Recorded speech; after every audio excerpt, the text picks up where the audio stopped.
ऋषिकेश, जो दुनिया की योग राजधानी के रूप में जाना जाता है, यह भारत के उत्तराखंड के देहरादून जिले में एक नगर है जो गंगा नदी के दाहिने किनारों पर स्थित है। आमतौर में हम सभी समझते हैं कि ऋषिकेश का मतलब यह होता है कि ऋषि धन केश यानी ऋषि मुनि का बाल, लेकिन इसका अर्थ वाकई में ये नहीं होता है।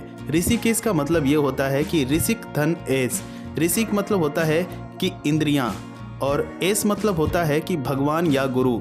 इंद्रियों का भगवान जिसे कहा जाता है उसे हम ऋषिकेश के नाम से जानते हैं, इसलिए इसे हम ऋषिकेश कहते हैं। ऋषिकेश में एक सबसे पवित्र स्थान है जिसे हम त्रिवेणी घाट के नाम से जानते हैं। त्रिवेणी घाट के नाम से इसलिए जाना जाता है क्योंकि यहाँ पर 3 नदियों का संगम होता है, गंगा, जमुना, सरस्वती। ये 3 नदियाँ आकर यहाँ इस घाट पर जाकर मिलती हैं, जिसकी वजह से इस त्रिवेणी घाट को त्रिवेणी घाट के नाम से जाना जाता है। ऋषिकेश में 3 झूला है जो काफ़ी ज़्यादा प्रचलित और फेमस है, जैसे राम झूला, लक्ष्मण झूला, जानकी सेतु झूला। इन तीनों झूलों में से सबसे प्रसिद्ध लक्ष्मण झूला है। लक्ष्मण झूला के बारे में पौराणिक कथाओं में बताया गया है कि भगवान राम के भाई लक्ष्मण ने इसी स्थान पर जूट की रस्सी के सहारे पुल बनाकर नदी को पार किया था। विश्वानंद की प्रेरणा से यह पुल 1889 में लोहे के रूप में मजबूत तारों से बनाया गया था। इस पुल के पश्चिमी किनारे पर भगवान लक्ष्मण जी का मंदिर है, जबकि इसकी दूसरी ओर भगवान श्री राम जी का मंदिर है। माना जाता है कि भगवान श्री राम जी यहाँ पर आकर कुछ देर विश्राम किए थे।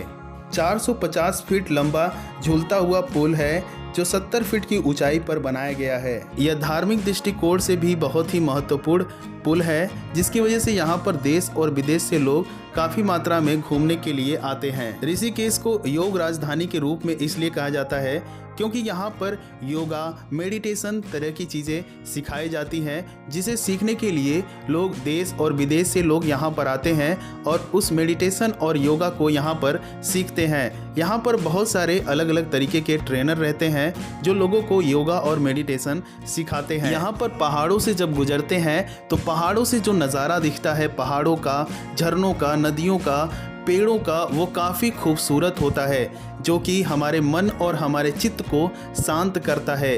हमें ऐसा लगता है कि हम प्रकृति के बीच में आ गए हैं। लोग नदी के किनारे पर बैठकर नदी का आनंद लेते हैं, वहाँ की ठंडी ठंडी हवाओं का, वहाँ के वातावरण का, वहाँ की शुद्धता, वहाँ की शांति का वो अनुभव करते हैं। और कुछ लोग उस पानी में अपने पैरों को डालकर कुछ शांति का अनुभव करते हैं। बहुत ही आनंद आता है। यहाँ पर पहाड़ों के बीच में कैंप बना होता है जहाँ पर लोग जाकर रहते हैं, और नदी के किनारे कैंप बनाया जाता है ताकि नदी का भी लुत्फ उठाया जा सके, और वहाँ पर मनोरंजन लोग करते हैं। वहाँ पर कुछ दिन एक्सपेंड करते हैं और उस नेचर से कनेक्ट होते हैं जिस नेचर से वो खुद लगाव रखते हैं। देश और विदेश से लोग छुट्टियां मनाने के लिए, इस कैंप में रहने के लिए, नाइट एंजॉय करने के लिए यहाँ पर आते हैं और यहाँ पर वो अपना टाइम एक्सपेंड करते हैं।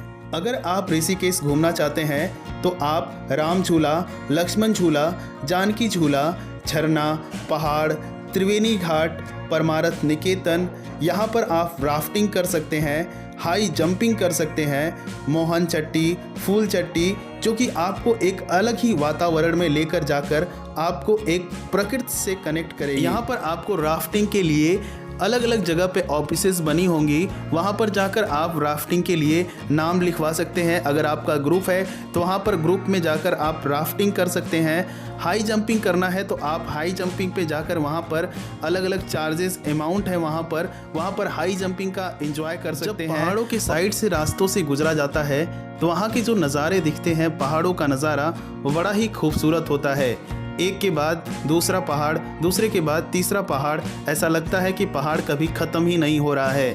पहाड़ों की संख्या बढ़ती ही जाती है, रास्ता और भी आगे चला जाता है, लेकिन पहाड़ ख़त्म नहीं होते हैं। अगर आप सोच रहे हैं कि गर्मियों की छुट्टी ऋषिकेश में बिताया जाए तो आप ऋषिकेश में विजिट कर सकते हैं। ऋषिकेश में अगर आप समर वेकेशन के लिए आते हैं तो यहाँ पर मार्च से जून के मंथ में अगर आप आते हैं तो आप सभी तरीके की जो भी एक्टिविटी होती है सभी का एंजॉय कर पाएंगे, चाहे वो राफ्टिंग हो, चाहे हाई जंपिंग हो, चाहे आप एडवेंचर प्लेस पे जाकर विजिट करना चाहते हैं, चाहे आप पहाड़ों के ऊपर जाना चाहते हैं, तो आप यहाँ पर भरपूर इंजॉय कर सकते हैं। ऋषिकेश में जब बारिश चालू हो जाती है, जुलाई, अगस्त, सितंबर, इन 3 महीनों में यहाँ पर सारी एक्टिविटी बंद कर दी जाती है, क्योंकि यहाँ पर पानी ज़्यादा लेवल पे आ जाता है। यहाँ पर राफ्टिंग भी बंद कर दी जाती है, हाई जंपिंग भी बंद कर दी जाती है, पहाड़ों पर एडवेंचर प्लेसेस पे जाना भी बंद कर दिया जाता है। ठंड में यहाँ पर आना चाहते हैं तो यहाँ पर आ सकते हैं, विजिट कर सकते हैं। यहाँ पर काफ़ी ज़्यादा ठंड होती है। अगर आप बस से आना चाहते हैं तो ऋषिकेश में भी बस स्टैंड है। अगर आप ट्रेन से आना चाहते हैं तो ऋषिकेश में भी रेलवे स्टेशन है, जिसका नाम ऋषिकेश रेलवे स्टेशन है। और दूसरा रेलवे स्टेशन है योग नगरी रेलवे स्टेशन, जो ऋषिकेश का दूसरा रेलवे स्टेशन है। ऋषिकेश हरिद्वार से लगभग 25 से 26 किलोमीटर की दूरी पर है। आप हरिद्वार से ऋषिकेश की तरफ आ सकते हैं, बस और ट्रेन आती रहती हैं। ऋषिकेश के बारे में ये जानकारी आपको कैसी लगी, कमेंट बॉक्स में ज़रूर बताइएगा। मिलते हैं अगली वीडियो में कुछ नया लेकर, तब तक के लिए good bye, take care of self, bye bye. Presented by YouTube channel Santosh backpacker. Now subscribe.